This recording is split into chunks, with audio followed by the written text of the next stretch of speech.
Audiolibros con texto presenta Una desaparición misteriosa de Anna Katharine Green. Capítulo 18. Amor y deber. Despidiendo a los hombres que nos habían ayudado en la captura de estos dos duros villanos, pusimos a nuestros prisioneros ante nosotros. Ahora, dijo el señor Gryce, nada de alborotos ni juramentos. Están detenidos y es mejor que se lo tomen con calma. Déjeme ver a la chica, eso es todo, dijo su padre. ¿Dónde está? Déjeme verla. Todo padre tiene derecho a ver a su propia hija. La verá, respondió mi superior, pero no hasta que su marido esté aquí para protegerla. ¿Su marido? Ah, lo sabe, gruñó la pesada voz del hijo. Dicen que es un hombre rico y orgulloso. Que venga a vernos aquí tirados como perros y diga cómo disfrutará teniendo al padre y al hermano de su mujer consumiendo sus vidas en la cárcel. Ya viene el señor Blake, dijo el señor Gryce, que, por alguna señal preconcebida, desde la ventana había atraído a ese caballero al otro lado de la calle. Él mismo le dirá que considera que la cárcel es el mejor lugar para usted. Maldita sea, ¿pero él qué? Pregunté yo, cuando la puerta se abrió y el señor Blake, con el rostro pálido y el semblante agitado, entró en la habitación. El desgraciado no contestó. Levantándose de la posición encogida en la que ambos habían permanecido desde su captura, el padre y el hijo se pusieron en pie con dificultad y con ojos ardientes y ansiosos observaron el semblante del caballero que tenían delante, como si sintieran que su destino dependía de la expresión de su pálido rostro. El hijo fue el primero en hablar. «Mucho gusto, cuñado», fueron sus palabras hoscas e insultantes. El señor Blake se estremeció y echó una mirada a su alrededor. «¿Mi esposa?», murmuró. «Ella está bien», dijo el señor Gryce, «y en una habitación no muy lejos de aquí. Enviaré a buscarla si usted lo quiere». «No, todavía no», dijo. «Déjeme ver primero a estos desgraciados y entender, si puedo, lo que mi esposa tiene que sufrir por su relación con ellos». «Tu mujer», interrumpió el padre. «¿Qué tiene que ver con esto? La cuestión es qué te parece a ti y qué vas a hacer para librarnos de este asunto». «No haré nada», respondió el señor Blake. «Merecen ustedes ampliamente su condena y la sufrirán hasta el final». «Se leerá bien en los periódicos», exclamó el hijo. «Los periódicos no deben saber nada de esto», interrumpí. «Todo conocimiento de su relación con el señor o la señora Blake debe quedar en este lugar antes de que nosotros o usted lo abandonemos. Ni una palabra sobre ella o él cruzará los labios de ninguno de ustedes a partir de esta hora. Lo he puesto como condición y hay que cumplirla». Lo has hecho, tronaron a coro padre e hijo. ¿Y quién eres tú para poner condiciones? ¿Y qué te crees que somos para que esperes que las cumplamos? ¿Puedes hacer algo más que devolvernos al lugar de donde venimos? Como respuesta, saqué de mi bolsillo el anillo que había sacado de las cenizas del fogón de su cocina en aquella memorable visita a su casa, y sosteniéndolo ante su rostro, les miré fijamente a los ojos. Una repentina mirada salvaje, seguida de una palidez azulada que despojó a sus rostros de su habitual semblante de atrevida ferocidad, me respondió más allá de mis mejores esperanzas. Lo obtuve de la estufa donde había quemado su ropa de prisión, dije. Es barato, pero lo enviará a la horca si decido usarlo contra usted. El vendedor ambulante. «Calla», exclamó el padre en un tono bajo y ahogado, que contrastaba mucho con cualquiera de los que había empleado hasta entonces en todos nuestros tratos con él. Tira ese anillo por la ventana y te prometo que me callaré sobre cualquier asunto del que no quieras que hable. No soy tonto. Yo tampoco, fue mi rápida respuesta, mientras guardaba el anillo en el bolsillo. Mientras eso permanezca en mi poder, junto con ciertos hechos relativos a sus hábitos en esa vieja casa suya que me han sido dados a conocer últimamente, su vida pende de un hilo que puedo cortar en dos en cualquier momento. El señor Blake, aquí presente, ha pasado parte de una noche en su casa y sabe lo cerca que está de cierto precipicio al pie del cual... Mein Gott, padre, ¿por qué no dice algo?, prorrumpió el hijo. Ahora miren aquí, interpuso el señor Gryce poniéndose delante de ellos con una mirada que les cerró la boca al instante. Les diré lo que nos proponemos hacer. Tendrán que volver a la cárcel y cumplir su condena. No hay remedio, pero mientras se porten bien y guarden absoluto silencio sobre su relación con la esposa de este caballero, ingresará en un banco que él elegirá una suma mensual que, cuando salgan de la cárcel, se les abonará con los intereses que se hayan podido acumular. ¿Está dispuesto a firmarlo, verdad?, preguntó dirigiéndose al señor Blake. El caballero se inclinó y mencionó la suma, que era considerable, y el banco. Pero, continuó el detective, ignorando el repentino destello de ojos que pasó entre el padre y el hijo, permítame a mí o a cualquiera de nosotros oír una palabra pronunciada por usted que de la manera más remota sugiera que usted tiene en el mundo una conexión como la de la señora Blake, y el dinero no solo dejará de entrar en el banco, sino que viejas cuentas serán rastrilladas contra usted con un celo que, si no le cierra la boca de una manera, lo hará de otra, y eso con una brusquedad que no le gustará en absoluto. Los hombres, con un aire obstinado del que, sin embargo, había oído la bravuconería, se volvieron y nos miraron de uno a otro de una manera temerosa e inquisitiva, que confesaba debidamente la fuerza de la impresión causada por estas palabras en sus mentes lentas, pero no exentas de imaginación. ¿Prometen los tres guardar nuestro secreto si nosotros guardamos el vuestro?, murmuró el padre, echando una mirada inquieta a mi bolsillo. Por supuesto que sí, fue nuestra solemne respuesta. Muy bien, llamad a la niña y dejadme que la vea, antes de irnos. No diremos nada, continuó. Al ver que el señor Blake se encogía, solo que es mi hija y si no puedo despedirme de ella... Que vea a su hija, gritó el señor Blake, volviéndose con un estremecimiento hacia la ventana. Inmediatamente, con paso apresurado, salí de la habitación. Me dirigí al trastero donde había ordenado a su esposa que permaneciera oculta. Llamé y entré.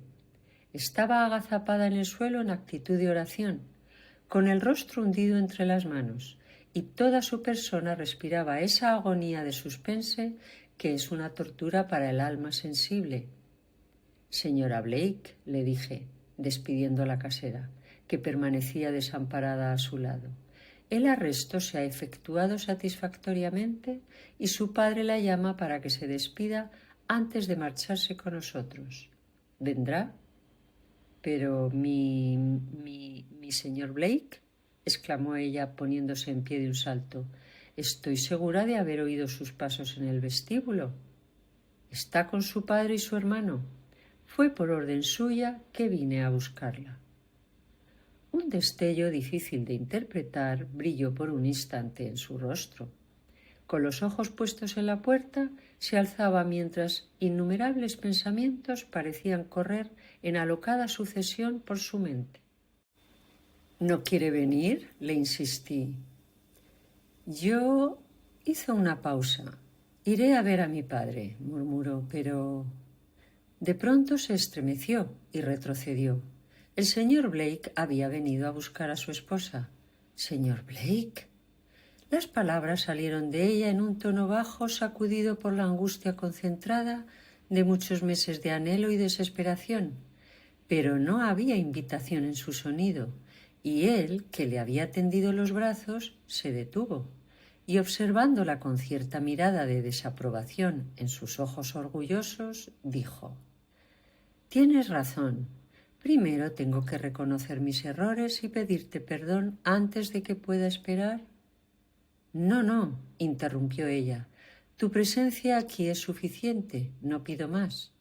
Si te sintieras mal conmigo». «¿Mal?». Un mundo de amor se estremeció en esa palabra. «Lutra, soy tu esposo y me alegro de serlo. Es para poner la devoción de mi corazón y de mi vida a tus pies que busco tu presencia en esta hora. La vida me ha enseñado, ¿qué no me ha enseñado la vida de tu valor que tan imprudentemente arrojé de mí el día de mi boda?» «Lutra», le tendió la mano, «coronarás todos tus demás actos de devoción con un perdón que me devuelva la virilidad y el lugar en tu estima que anhelo por encima de cualquier otro bien terrenal». Su rostro, que se había levantado hacia el suyo con aquella mirada seria que también conocíamos, se suavizó con una inefable sonrisa, pero aún así no puso su mano en la de él. «¿Y me dices esto en la misma hora del arresto de mi padre y de mi hermano, con el recuerdo en tu mente de sus cuerpos atados y abyectos yaciendo ante ti, custodiados por la policía, sabiendo también que merecen su ignominia y el largo encarcelamiento que les espera?» «No, lo digo en el día del descubrimiento y la restauración de esa esposa a la que he buscado durante tanto tiempo y a la que cuando la encuentre no tendré otra palabra que dar que bienvenida». Con la misma profunda sonrisa inclinó la cabeza. «Ahora, pase lo que pase, nunca más seré infeliz», fueron las palabras que capté, pronunciadas en el más bajo de los tonos, pero al cabo de un momento su cabeza recuperó su firme equilibrio y un gran cambio se produjo en sus modales. «Señor Blake», dijo, «es usted bueno. Solo yo sé lo bueno que es y puedo apreciarlo debidamente, ya que he vivido en su casa este último año y he visto con ojos que no pasaba nada por alto lo que le rodea y lo que ha sido desde los primeros años de su orgullosa vida. Pero la bondad no debe llevarlo a cometer un acto del que pueda arrepentirse hasta el día de su muerte. ¿Me tomaría en su corazón como esposa? ¿Se da cuenta de lo que eso significa?» «Creo que sí», fue su seria respuesta. «Alivio del dolor de corazón, Lutra». Su suave ceño se arrugó con un repentino espasmo de dolor, pero sus firmes labios no temblaron. «Significa», dijo, acercándose, pero no con ese acercamiento que indica ceder, «significa vergüenza para la familia más orgullosa que vive en este país. Significa silencio respecto a un pasado manchado por insinuaciones de crimen y aprensión respecto a un futuro sobre el que debe proyectarse la sombra de los muros de la prisión durante años. Significa callar ciertas palabras en labios amados, apartar los ojos queridos de visiones en las que padres e hijas, hermanos y hermanas se ven unidos en tierna compañía o en amoroso abrazo. Significa, Dios me ayude a hablar, un hogar sin la santidad de los recuerdos, un marido sin los honores que ha estado acostumbrado a disfrutar, una esposa con un miedo royendo como una serpiente en su pecho, y niños, sí, tal vez niños, de cuyos inocentes labios la sagrada palabra de abuelo nunca puede caer sin despertar un rubor en las mejillas de sus padres, que toda su verborrea amorosa será incapaz de ahuyentar. Lutra, tu padre y tu hermano han dado su consentimiento para seguir solos su oscuro camino y no molestarte más. La sombra de la que hablas puede estar en tu corazón, querida esposa, ya que estos hombres son de tu misma sangre, pero nunca debe invadir la piedra junto a la que te pido que te sientes. El mundo nunca sabrá, vengas conmigo o no, que Lutra Blake fue alguna vez Lutra Shoemaker. ¿No me darás entonces la felicidad de esforzarme por enmendar tanto el pasado que tú también olvidarás que alguna vez llevaste otro nombre que el que ahora honras tan sinceramente? Oh, no, comenzó ella, pero se detuvo con un repentino control de su emoción que la elevó a una atmósfera casi sagrada en su significado. Señor Blake, dijo, soy mujer y por lo tanto débil a la voz del amor que me suplica al oído. Pero en una cosa soy fuerte, y es en mi sentido de lo que se debe al hombre que he jurado honrar. Hace 11 meses lo dejé porque su placer y mi propia dignidad lo exigían. Hoy renuncio a toda la alegría y exaltación que me ofrece, porque su posición como caballero y su felicidad como hombre lo exigen igualmente. Mi felicidad como hombre, irrumpió. Ah, Lutra, si me amas como yo te amo. Tal vez podría ceder, admitió ella con una leve sonrisa. Pero lo amo como una muchacha criada en un ambiente del que todo su ser procede. Debe amar a quien primero trajo luz a su oscuridad y abrió a sus anhelantes pies el camino hacia una vida de cultura, pureza y honor. Si yo fuera la más vil de las mujeres, podría consentir en devolver un favor tan ilimitado. Pero Lutra, volvió a interrumpir, te casaste conmigo sabiendo lo que tu padre y tu hermano eran capaces de cometer. Sí, me cegó la pasión de una muchacha, señor Blake, nacida del encanto y la gratitud, no de la devoción olvidadiza de una mujer que ha probado la amargura de la vida y ha aprendido así su lección de sacrificio. Puede que no pensara, ciertamente no me daba cuenta de lo que estaba haciendo. Además, mi padre y mi hermano no eran criminales convictos en aquel momento, por muy débiles que se hubieran mostrado ante la tentación. Y entonces creí que los había dejado atrás en el camino de la vida, que estábamos separados, irrevocablemente desligados de toda posible conexión. Pero esos lazos no se rompen tan fácilmente. Me encontraron, ya ve, y me encontrarán de nuevo. Nunca, exclamó su marido, están tan muertos para ti como si se los hubiera tragado la tumba. Ya me he ocupado de eso. Pero qué vergüenza. No se ha ocupado de eso. Eso existe y debe existir, y mientras exista, permaneceré donde pueda afrontarlo sola. Lo amo. El sol de Dios no es más querido a mis ojos, pero nunca cruzaré su umbral como su esposa hasta que el oprobio pueda ser cortado de mis ropas y la sombra levantada de mi frente. Una reina con altos pensamientos en sus ojos y valientes esperanzas en su corazón no fue suficiente para entrar por esa puerta con usted. Una muchacha que ha vivido 3 semanas en una atmósfera de tal crimen y desesperación que estas habitaciones me han parecido a menudo la puerta del infierno, debe de llevar allí, aunque sea en secreto, los efectos de esa atmósfera. Llevaré su bondad en mi corazón, pero no me pida que entierre ese corazón en un lugar más exaltado que alguna humilde casa de campo, donde mi vida pueda gastarse en buenas obras y mi amor en oraciones por el hombre que aprecio, y porque lo aprecio, dejar a su propio camino elevado entre los cursos rectos y sin sombras del mundo. Y con un gesto que inexorablemente le cerraba el paso al tiempo que expresaba la más conmovedora súplica, se deslizó junto a él y tomó su camino hacia la habitación donde su padre y su hermano esperaban su presencia. Capítulo 19. Explicaciones. No puedo soportar esto, salió de los labios del señor Blake en una explosión de sentimientos. Ella no lo sabe, no se da cuenta, señor, gritó él, dándose cuenta de repente de mi presencia en la habitación. ¿Sería tan amable de hacer que esta nota, garabateó apresuradamente, sea llevada a mi casa y entregada a la señora Daniels? Hice un gesto de asentimiento. Llamé a uno de los hombres de la habitación continua y se la envié de inmediato.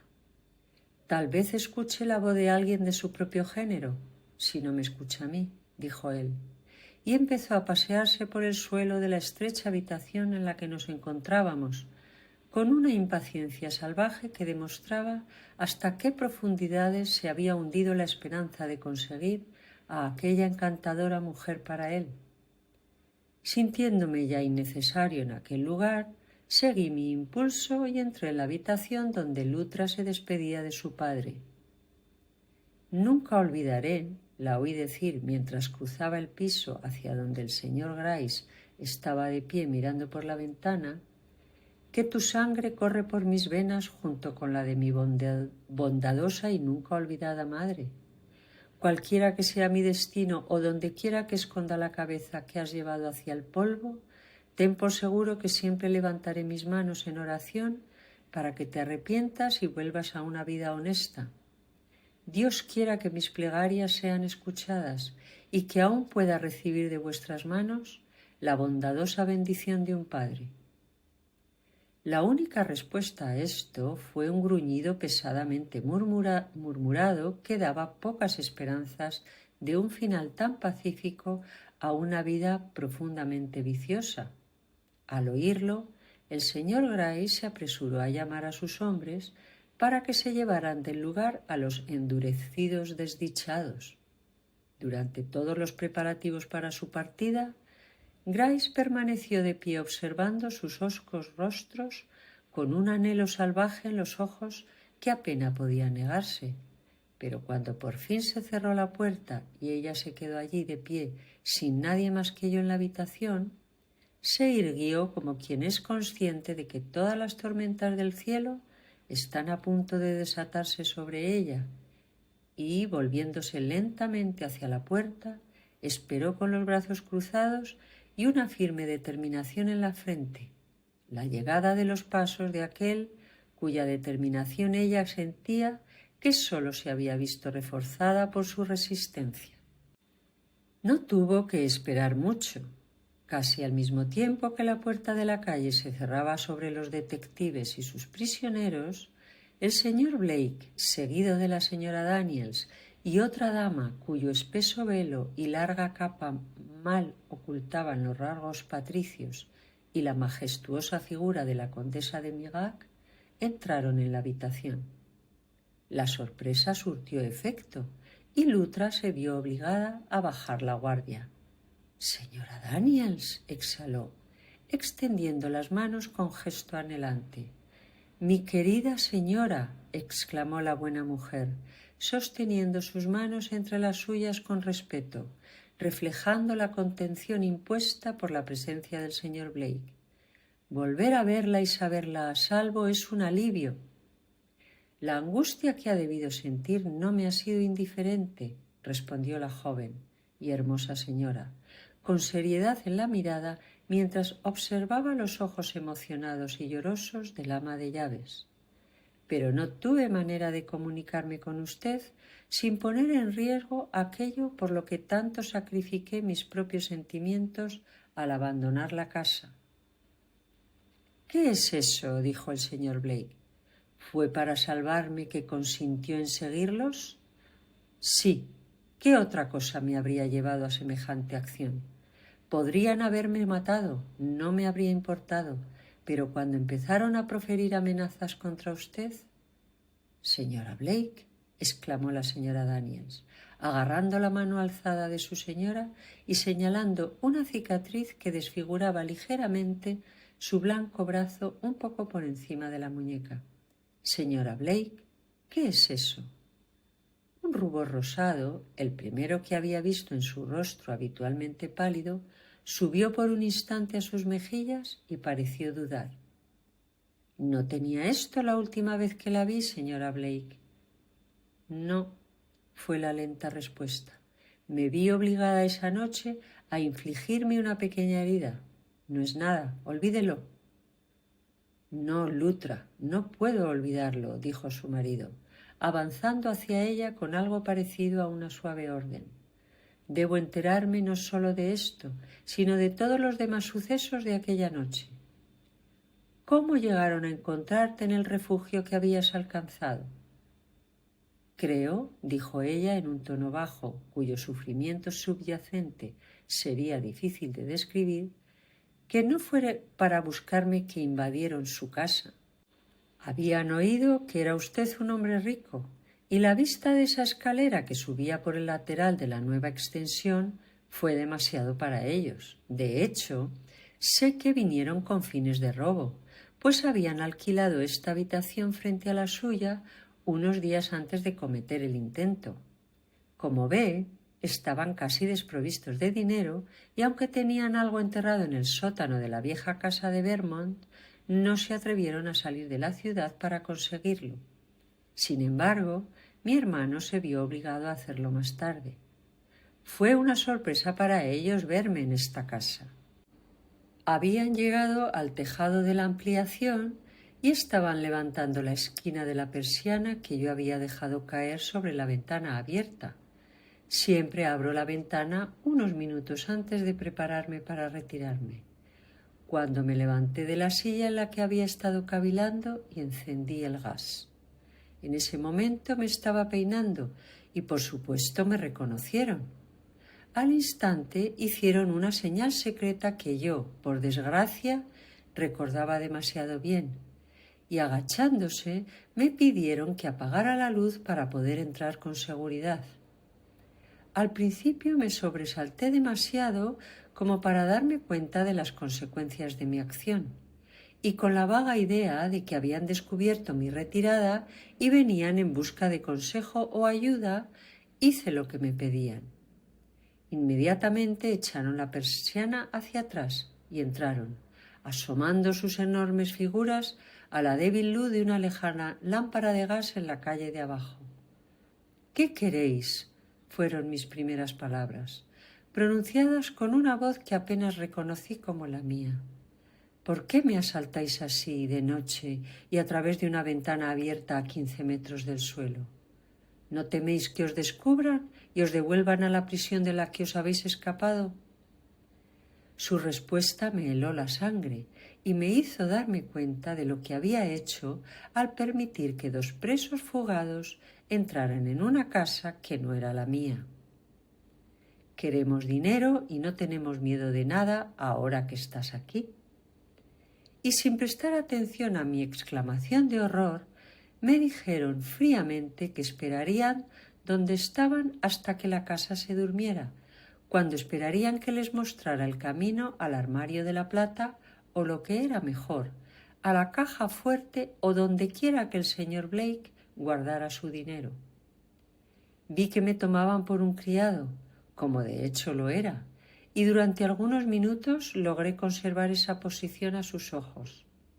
Pero cuando en un repentino arrebato de ira por mi negativa a ayudarles, me empujaron a un lado y se empujaron hacia la puerta con la manifiesta intención de bajar, olvidé la prudencia en mis temores y les hice un llamamiento salvaje para que no hicieran daño a nadie en la casa, pues era de mi marido.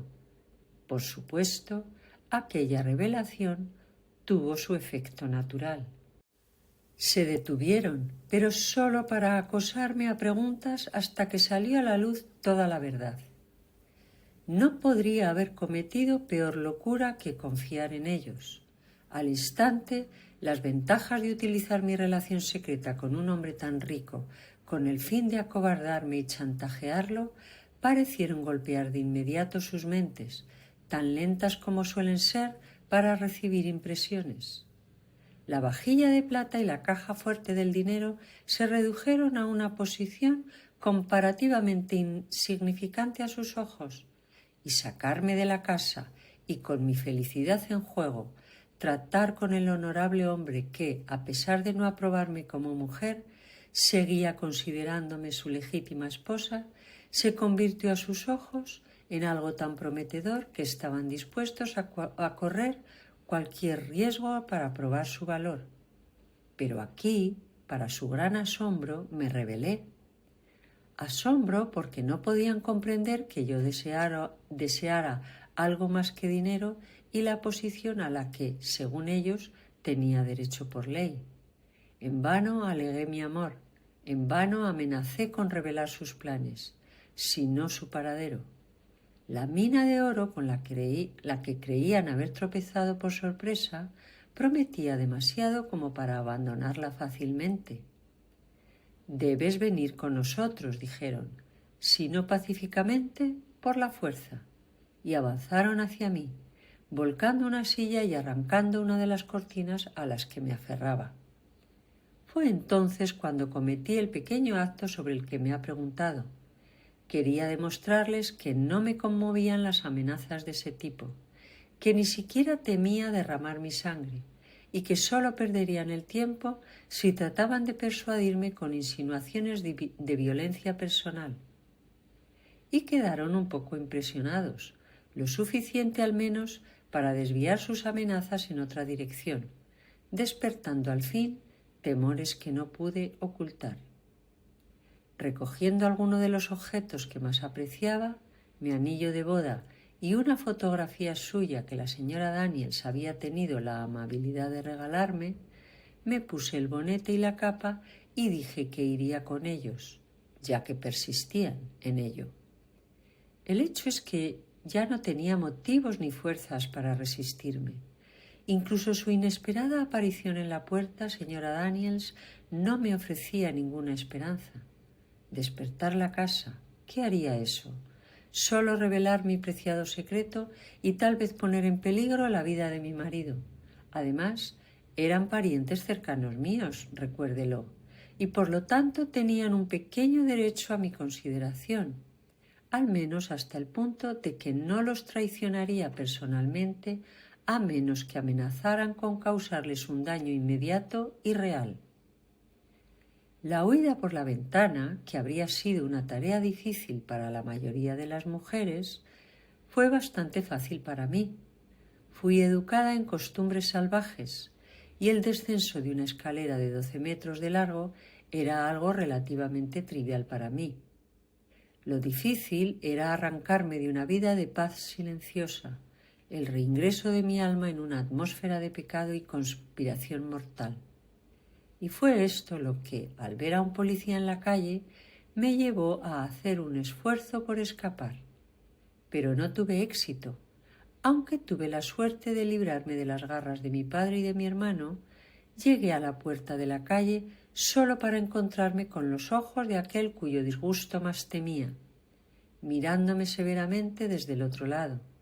El choque fue demasiado para mí en mi entonces débil y nerviosa condición. Sin considerar nada más que el hecho de que él nunca había sabido y nunca debía saber que yo había estado en la misma casa con él durante tanto tiempo, corrí de vuelta a la esquina y a los brazos de los hombres que me esperaban. ¿Cómo llegué hasta allí, señor Blake? ¿O por qué no abrió la puerta y me siguió? No puedo decirlo. La puerta estaba cerrada, respondió el caballero. Recuerde usted que se cierra con un resorte y que solo puede abrirse mediante una llave que yo no tenía. Mi padre la tenía, murmuró ella. Pasó una semana entera en el empeño de hacerse con ella y finalmente lo consiguió la tarde del mismo día en que la utilizó. Creo que la dejó en la cerradura. Demasiado para los criados, susurré para mis adentros. A la mañana siguiente, continuó ella, me expusieron el caso muy claramente. Estaba en libertad de regresar de inmediato a mi casa si prometía obrar en su interés, haciéndole ciertas exigencias como su esposa. Todo lo que querían, dijeron, era una pequeña suma y que los sacaran fuera del país. Si les aseguraba esto, no me molestarían más. Pero yo no podía conceder nada de esa naturaleza, por supuesto, y la consecuencia fueron estas largas semanas de encarcelamiento y suspense, semanas que me han dado la seguridad de su estima y la certeza de que, donde quiera que vaya, sus pensamientos me seguirán con compasión, si no con amor. Y después de haber contado su historia y de haber respondido así a sus exigencias, adoptó una vez más la posición de elevada reserva que parecía cerrarle el paso como un muro de cristal invencible. Capítulo 20. El lazo que une. Pero él no se desanimó. Y después de todo esto, después de todo lo que has sufrido por mí y por ti, ¿Crees que tienes derecho a negarme el único deseo de mi corazón? ¿Cómo puedes conciliarlo con tus ideas de devoción, Lutra? Mis ideas de devoción van más allá del presente, señor Blake. Es para ahorrarle años de angustia que consiento en infligirle una punzada pasajera. Dio un valiente paso adelante. Lutra, no conoces el corazón de un hombre. Perderte ahora no solo me infligiría una punzada pasajera, sino que sembraría la semilla de un dolor que me acompañaría hasta la tumba.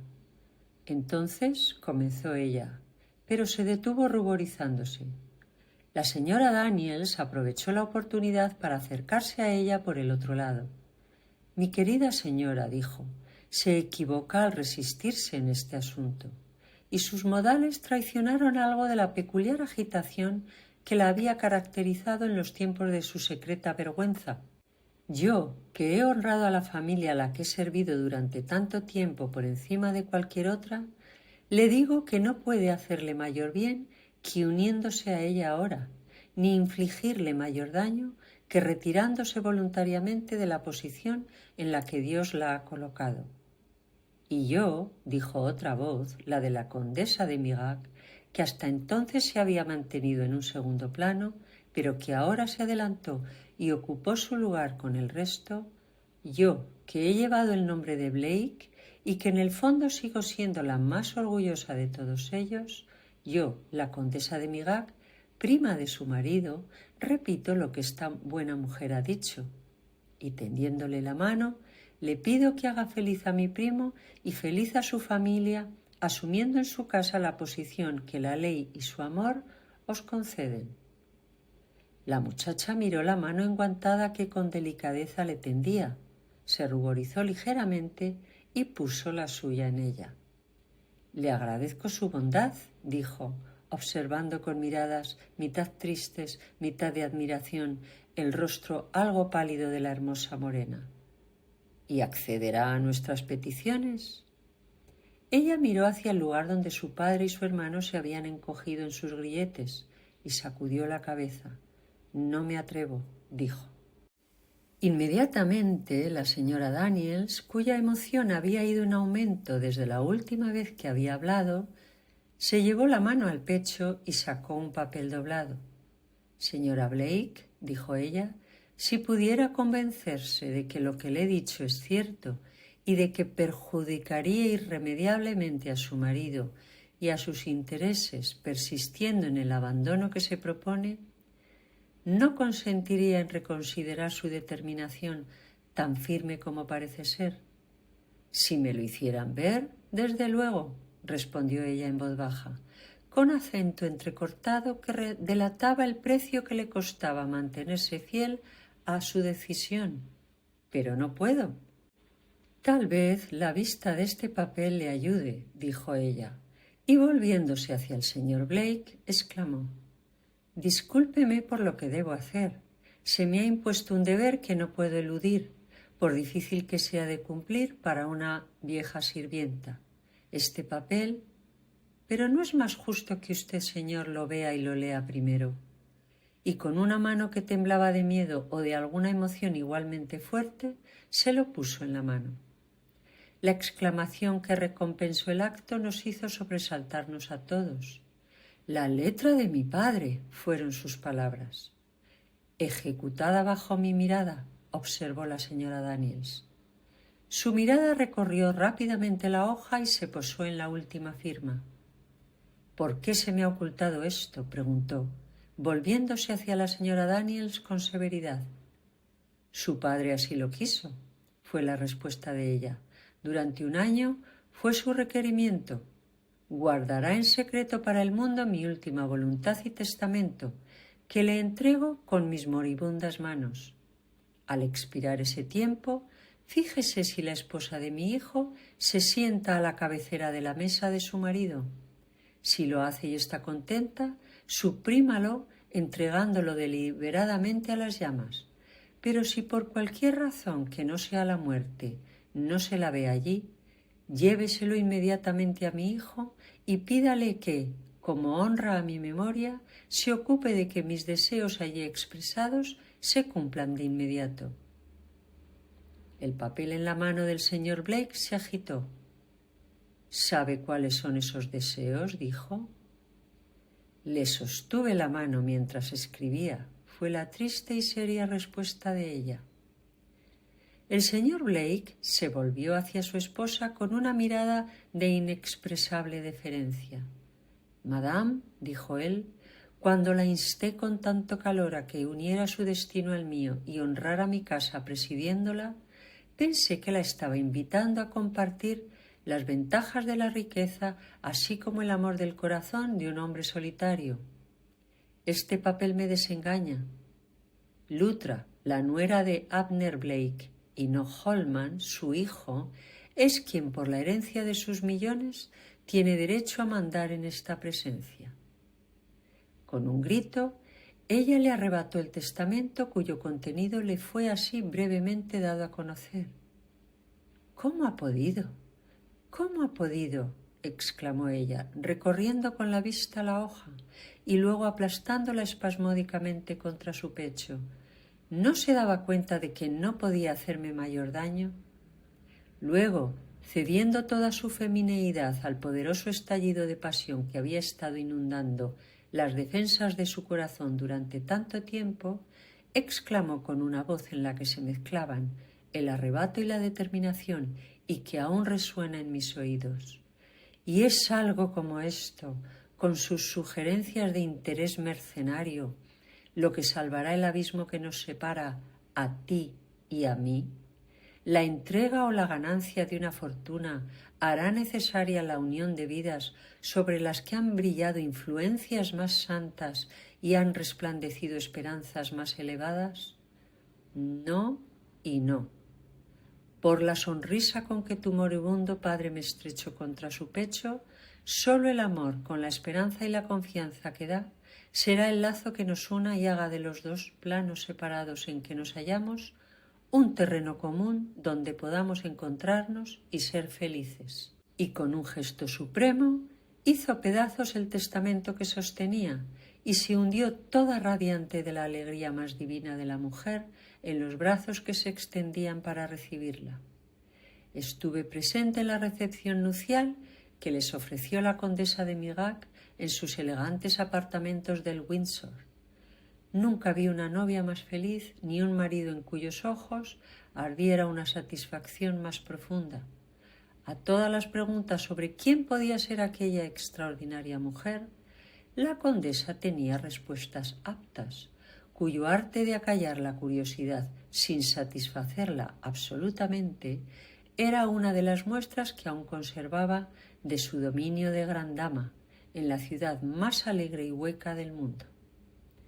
Cuando me disponía a abandonar una escena, tal vez la más gratificante en muchos aspectos que jamás había presenciado, sentí un ligero toque en el brazo. Procedía de la señora Blake, que con su marido había cruzado la sala para despedirse de mí. «Permítame que le dé las gracias», dijo, «por el riesgo que corrió por mí un día y del que acabo de enterarme. Fue un acto que merece la gratitud de los años y como tal será siempre recordado por mí.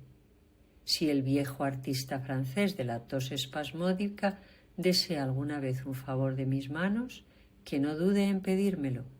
El interés que experimenté por él en los días de mi aflicción no sufrirá disminución en estos de mi alegría y prosperidad». Y con una mirada que fue más que palabras, me dio una flor del ramo que llevaba en la mano y se retiró sonriendo.